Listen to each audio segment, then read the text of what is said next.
High alert after Trump finds out what else Kim Jong-un has and plans to use soon.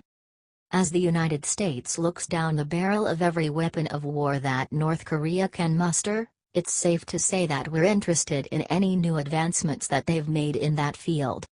The United States strike on North Korea would take out many innocent citizens, but if we wait much longer, it appears that they'll be taking out many Americans. News from South Korea informs us that things are progressing at a disturbing pace and that Kim Jong-un might even have a miniaturized nuclear weapon small enough to send it all the way here. Daily Mail reports on this disturbing new information. Kim Jong-un has realized his dream of fitting a nuclear bomb inside a long-range ballistic missile, according to South Korea, amid fears he is plotting yet another rocket test within days. North Korea has announced it has successfully tested a weapon up to 10 times more powerful than a Hiroshima bomb that could kill millions of people. There are fears the tyrant may choose 6 September 9, North Korea's Day of the Foundation of the Republic, to carry out a spectacular new trial. The same date was chosen last year by North Korea to conduct its fifth nuclear test, marking 68 years since Kim Il-sung came to power. Last night, the South's military conducted a live-fire exercise simulating an attack on the North's nuclear site, hitting designated targets in the East Sea, the report added, quoting the Joint Chiefs of Staff. The country is also preparing fresh military drills with its ally the United States in response to North Korea's sixth and most powerful nuclear test a day earlier.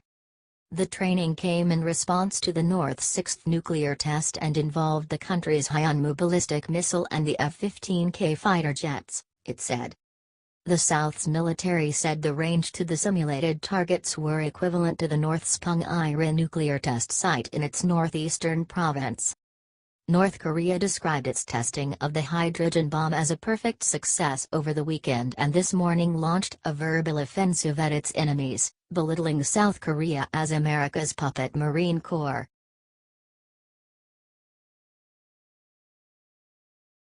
Breaking flight just made emergency landing after what 9?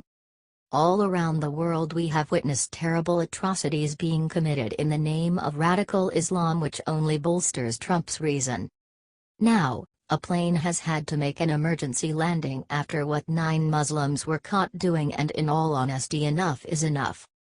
President Trump understands completely what happened that day and is doing his best to secure the country.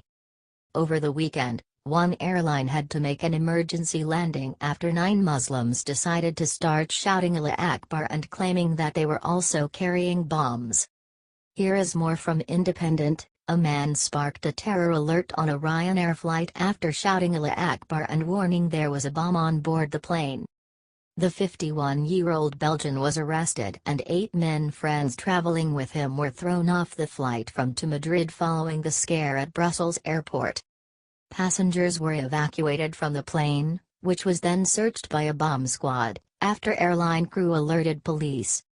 The 9 men, all Belgian and thought to have been drunk, were questioned by police. The flight commander refused to take the 9 people, federal police spokesman Peter de Waal told Belgian broadcaster VTM. One of them was a stupid joker and called Allah Akbar. Police said the man was also crying something about bombs, reported De Morgan. A Ryanair spokesman said, the crew of this flight from Brussels to Madrid requested police assistance after a number of passengers became disruptive prior to departure. Police removed and detained the individuals before the aircraft departed to Madrid. We will not tolerate unruly or disruptive behavior at any time, and the safety and comfort of our customers, crew and aircraft is our #1 priority. This is now a matter for local police. In March last year, 3 ISIS suicide bombers killed 32 people in coordinated explosions at Brussels airport in Zaventem and the city's Malbeek metro station. Last month the man shouting Allah Akbar, Arabic for God is greatest, was shot dead by police after attacking soldiers with a knife in the center of the Belgian capital.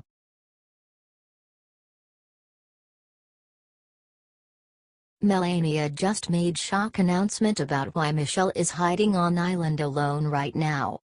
People from all over the country have been lending a hand to help our neighbors in Texas, including President Trump and First Lady Melania. Now Melania has decided to tell the world why Michelle is off on an island by herself that will surely tick the left off. The left loves to attack President Trump and Melania Trump every chance they get, which is quite often. These miserable leftists have not stopped complaining about Melania's shoes and how long it took for Trump to arrive in Texas. Obviously, Melania has noticed the absolute hypocrisy and has decided to say something about Michelle's island vacay that should really cut her to the core. President Trump and Melania have already visited the storm-ravaged area twice since Harvey hit a week ago. Melania wanted the people of Texas to know that they have not been forgotten and that she wanted to help in any way possible. Melania made a promise to those that were affected by this storm, and it appears she is intent on keeping it. Now, of course, what did the media focus on when it came to Melania's response to the hurricane? The fact that she wore heels. When is a shoe not just a shoe? Wrote Vanessa Friedman in the New York Times. Since we're going to be partisan, let's look at the fact that Melania Trump is promising action to make this country better, as opposed to the words Michelle Obama gave us. While Melania is out there helping those that are in need, Michelle Obama is off sunning herself on the beaches of Mallorca, Spain with her friends from the LGBT community. While Melania is feeding those that have no food, Michelle is dining at five-star restaurants and cruising around in yachts.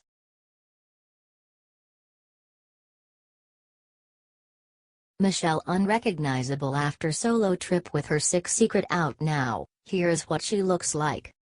Michelle Obama escaped on a solo island vacation last week and, oddly, was without her husband. Now, Michelle has resurfaced from her trip, totally unrecognizable, and revealing her sick secret she's been hiding all along. Now, Michelle has resurfaced from her beach vacation and is totally unrecognizable with her new look that reveals the sick secret she's been hiding all along. While Michelle's trip was presented as just another need for more rest and relaxation in solitude, it seemed strange since there's arguably no person on the planet who rests and relaxes more than this former First Lady. In a move never made before by any First Lady of the United States, Michelle Obama just sent a huge middle finger to law enforcement with an unrecognizable new look she sported on Monday. It's no secret that Michelle is singer Beyoncé's biggest fan, as the star was often invited to the White House for special concerts and parties in place of actual dignitaries. The Federalist Papers reports, ever since Michelle Obama suggested that the United States didn't deserve her pride until it elevated her husband to the presidency, the perception has persisted that she's far more detached from traditional American values than a former First Lady should ever be.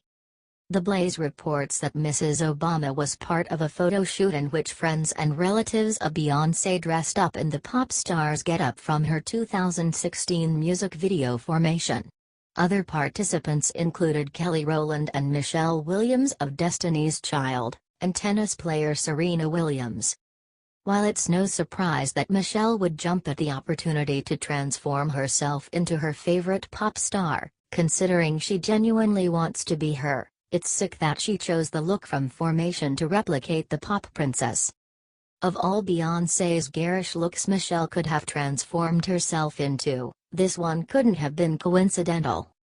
That was only to save face since her website revealed the truth through a statement still on there today which rants about an undefined they that won't stop killing us, and expressing the idea that unjustified police shootings consistently go unpunished, and that there is a war on people of color. That pretty much paints the entire picture that Michelle was supporting when she dressed up like Beyoncé to share this message. There were many iconic looks they all could have replicated for Beyoncé's birthday, but the most controversial one was picked on purpose.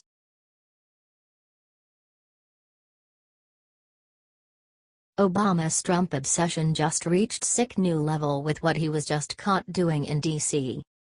Obama has had an extremely difficult time relinquishing the power he was held as President of the United States, as he now spends his time obsessing with ways to take President Trump out with his shadow government. As Obama's antics continue to rage on, now we're learning that Obama's malicious plans to destroy the next president began before Trump was even sworn in as the 45th President of the United States. Despite Obama's promise to support the incoming president, Obama's actions have told a completely different story. Back in July, Obama violated federal law by secretly meeting with South Korean President Moon to discuss dealing with Trump. Meeting with foreign diplomats as civilian is a serious violation of the Logan Act, and can carry an up to 20-year prison sentence. Obama's meeting with South Korean President Moon Jae-in after breaking federal law to subvert a sitting president, Obama has only grown more brazen in his efforts to destroy Trump. Shortly after announcing that he'd be making his political comeback this fall, we're now learning about the outlandish list of instructions that Obama left in the Oval Office for Trump, where he detailed ways that Trump should conduct himself as president. While it's customary for the outgoing president to write a letter to his predecessor, it's not meant to be a civics lesson or policy advice for the incoming president like Obama's letter was. It's absolutely ridiculous that Obama, who wiped his backside with the Constitution for the past 8 years, is seriously going to lecture Trump about what's acceptable behavior for a sitting president. Shortly after Obama's letter surfaced a few days ago, pissed-off Americans took to Twitter to publicly call Obama out on his ridiculous ongoing attempts to still act like he's the president of the United States. It.Medium equals Twitter 10:24 p.m. September 3, 2017 photo published for Barack Obama's Oval Office letter to Donald Trump, congratulations coupled with appointed civics. Barack Obama's Oval Office letter to Donald Trump, congratulations coupled with appointed civics. In the final minutes of his time in the Oval Office, just before he left for his successor's inauguration, Barack Obama slipped a letter inside the top drawer of the Resolute desk. Obama's letter read, "Dear Mr. President, congratulations on a remarkable run." In addition to lecturing Trump on how to do his job in this ridiculous letter, Obama has been desperately trying to take over as president following the hurricane, pretending to care about the victims where he tweeted out, "Thank you to all the first responders and people helping each other out." While we hoped this treasonous man would drive off into the sunset on his golf cart, Obama isn't showing any signs of relinquishing his throne quite yet.